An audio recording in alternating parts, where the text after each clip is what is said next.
चांद पर गए प्रज्ञान ने बड़ी खोज कर ली है। यह बहुत बड़ी खबर है। प्रज्ञान ने चांद के दक्षिणी ध्रुव पर ऑक्सीजन ढूंढ ली है। ऑक्सीजन ढूंढ ली है। भारत ने विश्व को बताया चांद पर ऑक्सीजन है।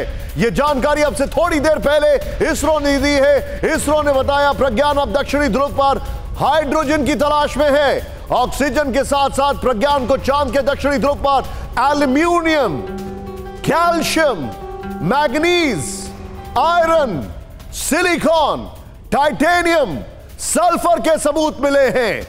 यानी भारत वो देश बन गया है जिसने दुनिया को पहली बार बताया है कि चांद के दक्षिणी ध्रुव पर ऑक्सीजन के सबूत हैं। यानी अब इसकी तलाश होगी कि क्या चांद के दक्षिणी ध्रुव पर जीवन के भी निशान हैं। भारत ने आज इतिहास रच दिया है, अंतरिक्ष क्रांति कर दी है। इसरो के वैज्ञानिकों ने आज दुनिया के बड़े बड़े अंतरिक्ष वैज्ञानिकों को एक बहुत बड़ा संदेश दे दिया है। प्रज्ञान और विक्रम की यह कामयाबी है। यह कितनी बड़ी खोज है, यह कितना अनप्रेसिडेंटेड है, यह कितना अप्रत्याशित है। हम आज पूरे विश्व को बताएंगे कि चंद्रयान ने चांद पर क्या क्या खोजा है और इससे यकीन मानिए दक्षिणी ध्रुव पर जाने की वजह क्या थी।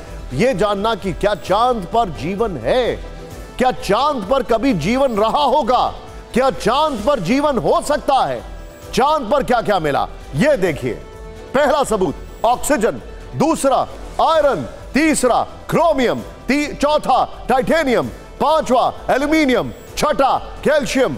फिर उसके बाद ये सारे सबूत मिले हैं, ये अपने आप में अप्रत्याशित हैं। डॉक्टर मनीष पुरोहित पूर्व इसरो वैज्ञानिक हमारे साथ हैं। पीयूष पांडे जिनको आपने वहीं पर देखा था जब ये लिफ्ट ऑफ हुआ था। पीयूष, सबसे पहले बताइए, this is epic, this is historic, ये अनप्रेसिडेंटेड है।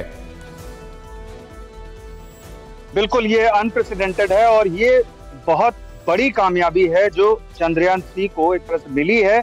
और अभी जो विश्लेषण सामने आए हैं उसमें ग्राफिक रूप से जो प्रारंभिक विश्लेषण है उसमें ये दिखाया गया है कि aluminium, sulphur, calcium, iron, chromium और टाइटेनियम की उपस्थिति का खुलासा हुआ है। और अभी जो इसरो की ओर से बताया गया है उसमें ये कहा गया है कि प्रारंभिक विश्लेषणों में ये स्थिति सामने आई है और इसमें आगे जो माप किए गए हैं उसमें मैग्नीज, सिलिकॉन और ऑक्सीजन की उपस्थिति का भी पता चलता है। हाइड्रोजन की मौजूदगी के संबंध में अभी गहन जांच जो है वो चल रही है। तो सीधे पीयूष, मैं आपको रोकूंगा। बहुत बहुत शुक्रिया इस जानकारी के लिए आपका। लेकिन डॉक्टर मनीष पुरोहित पूर्व इसरो वैज्ञानिक हमारे साथ हैं। डॉक्टर मनीष, क्या जो आज की फाइंडिंग सामने आई हैं ये इंडिकेट कर रही हैं लाइफ ऑन मून को लेकर, चांद के ऊपर जीवन को लेकर, या तो कभी रहा होगा या कभी हो सकता है? देखिए, जो हमें चांद पर एलिमेंटल फॉर्म में ऑक्सीजन मिला या और एलिमेंट्स मिले हैं, ये जो एक्सपेरिमेंट किया गया ना इसका नाम है लिब्स, LIBS। तो क्या करा जाता है, लेजर से हाई एनर्जी को चांद की जो मिट्टी है उसके ऊपर मारा जाता है।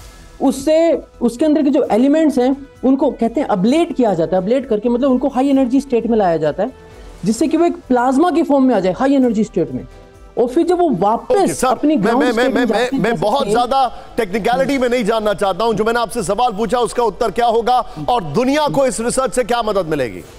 देखिए, ये एक्सपेक्टेड है कि चांद की मिट्टी में ऑक्सीजन है, वो ऑक्साइड्स की फॉर्म में है। तो जो अभी मिला है उसीलिए तो इसरो ने लिखा है एज एक्सपेक्टेड, क्योंकि वो एक्सपेक्टेड है कि चांद की जो मिट्टी है उसके अंदर ऑक्सीजन मिलना एक एक्सपेक्टेशन है। वो एलिमेंटल फॉर्म में है, कंपाउंड्स की फॉर्म में है, तो वो आयरन के साथ है, ऑक्साइड्स की फॉर्म में है। अगर मुझे सिर्फ ऑक्सीजन मिलता है, वो जो जीवन को चलाता है वो O2 ऑक्सीजन है, वो उसके लिए नहीं बोला गया, एलिमेंटल ऑक्सीजन के लिए बोला गया। यानी ये कंपाउंड्स के साथ मिला हुआ है। जब हमने इस पे एक्सपेरिमेंट किया तो हमें इसका भी सिग्नेचर मिला। जैसे कि हमें बाकी धातु मिली है, जैसे हमें आयरन भी मिला है, हमें सिलिकॉन भी मिला है, वैसे हमें ऑक्सीजन भी मिला है। तो ये एज एक्सपेक्टेड है, क्योंकि ये अपोलो के टाइम पे भी पता करा जा चुका था कि चांद की मिट्टी है। बहुत बहुत शुक्रिया इस जानकारी के लिए आपका। एक हम है यानी